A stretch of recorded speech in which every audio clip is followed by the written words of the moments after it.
If you guys don't know, we do a $100 gift card giveaway every single week. So if you want to subscribe for that and stay tuned, watch the videos, turn on the push bell notifications to where you get notified whenever I upload a video. Guys, before we start this video, I'm going to be doing something. For now on, I will be shouting people out at the beginning of my videos. It's going to be called Notification Squad. If you are one of the first 5 people to my videos, you will always be mentioned in my next video. Like in this video, if you're one of the first comments and have your push bell notifications turned on, if you guys don't know what the push bell notification is, have that push bell notification on to be one of the first comments on my video, and the first 5 people that comment on my videos will be the first 5...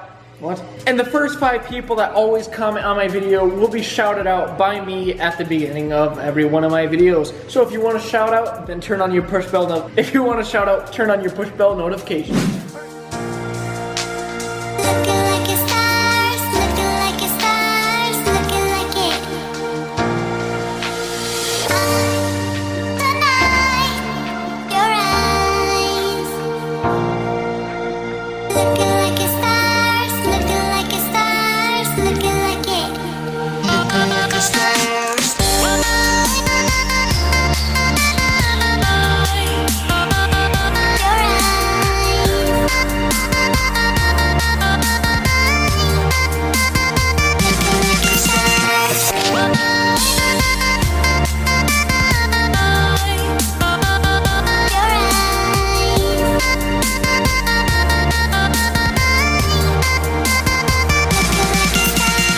Guys, so hopefully you guys can hear me. The coin pusher is really loud. Let's just have a moment of silence.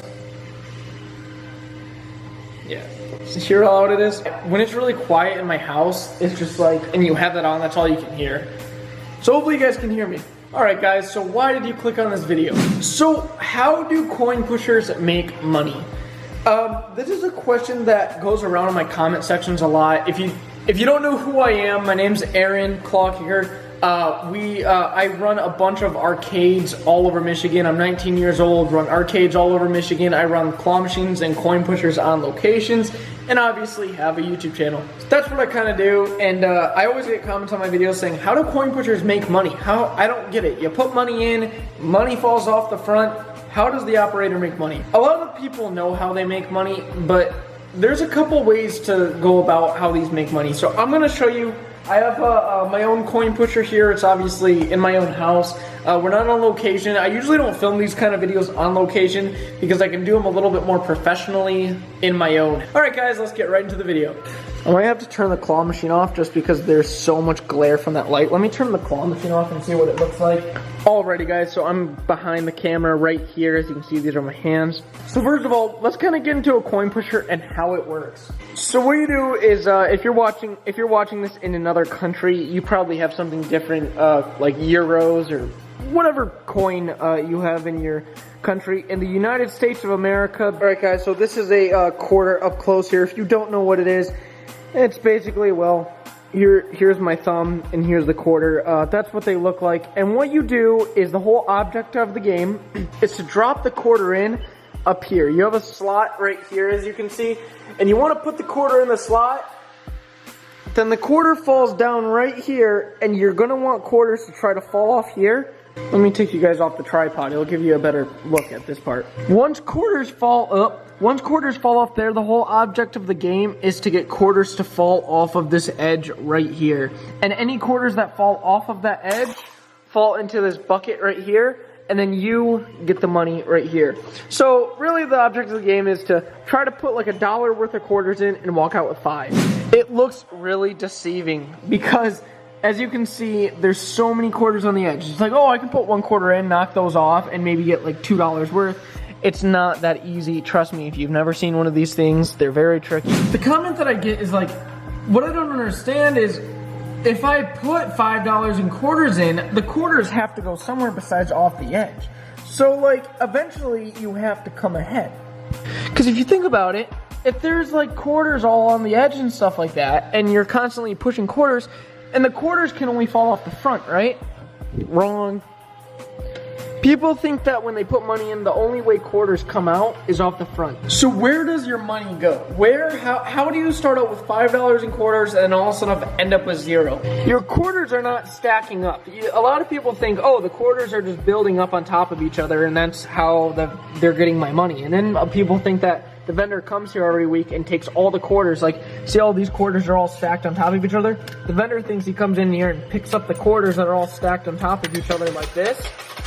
And then what he does is then leaves the bottom piece, and then this is his profit. What happens is your money is not stacking on top of each other like that. It's not that you suck and it's just getting all piled up like this. What is actually happening to your money, okay, is when you push something and you hear a kaplunk and there's nothing that fell into this hole right here, your money is falling into these holes on the side. These are this is how us operators make money. Now the cool thing about these holes is these can actually be adjusted to be smaller or bigger, or depending on how stingy the vendor wants to be. It's a pretty cool concept, and a lot of people usually get mad about it. I'll have people come up and tell me, like, on location, I heard money fall and it didn't go to me, I think the machine's broken, and then I have to sit there and fight with them and tell them that there's holes on the side right here, and then the money falls in the holes, goes down here, and falls in this bucket, which this is the money that goes to me. And they get so offended and what's wrong with you? And I'm like, dude, it's a business and it's a game. These machines are not meant to be profitable. They're there for fun. No, I'm not saying you can profit. I mean, let's say for some reason this was a $300 Rolex watch, and let's say it was on the edge like this, and you put 50 bucks in and win it, then you're profiting. Just in that case, you're really just trying to put money in to see if you can make a quarter or two back. That's really it. Because really when you're putting money in, I would say 50-50 chance. If I put 50 cents in, one of the quarters goes over the edge, one of the quarters goes in the hole. And then you put the quarter in again, and you might get that quarter to fall off and get one back to you, but eventually your odds are going to end, and that quarter that you put in is going to go into the edge. If not your exact quarter, but you know what I mean. So what I'm going to do is I'm going to play with the glass open here and show you guys exactly how these holes work. I need my keys. I need to lock it. So here's what I'm going to do. I'm going to put my key in here, like so. Here, so we have the glass open, the door's closed, glass is up there like that. Got our quarters down here. So what I'm going to do is I'm not going to put them in here because see how the glass is kind of, I can't really hit it. So what's going to happen is your quarters usually fall, I can't stick them up there. Your quarters usually fall down here, right here, then falls here. So let's say, I dropped a quarter there because that's where it would land, right? A quarter would fall and no one got anything. I didn't get a quarter, neither did the player. Now see all these little gaps right here? These gaps are what you want to take into look too, because if you take a really close look, take a really close look, okay? If I move all the quarters on the quarters on top don't matter. These little quarters don't have anything to do with the play of the machine. It's the quarters that are all on the play field, like literally the play field right now. See these little gaps right here? See how there's space in between these quarters? Like I can move this quarter around like this or whatever. That means chances are you're not going to get any off of the edge if the play field is really loose. Like let's start picking let me pick some quarters out of here. Let's say you walk up to a coin pusher and it looks like this. Chances are you're not going to win anything because when I drop a quarter down, it's just going to fill the space. It's not going to push anything. Now let's say we get the play field a little bit tighter and the quarters are more scrunched up next to each other. There we go. We'll keep trying to build the play field up like this. Now see, there we go. I got some there. I got about $1 that just fell off. Now, let's say I dropped a quarter right here. Let me focus on this hole right here, right? Focus on that hole. I'm going to drop some quarters right on the edge right here. Okay? No, didn't go to me. You're just going to have to fill that gap right there. Didn't go to me. I didn't get anything. Neither did the player. And there we go. Notice how money fell down there? When it falls down there, it falls to the bottom. Same thing on this hole. I'm going to move this dollar out of the way for you.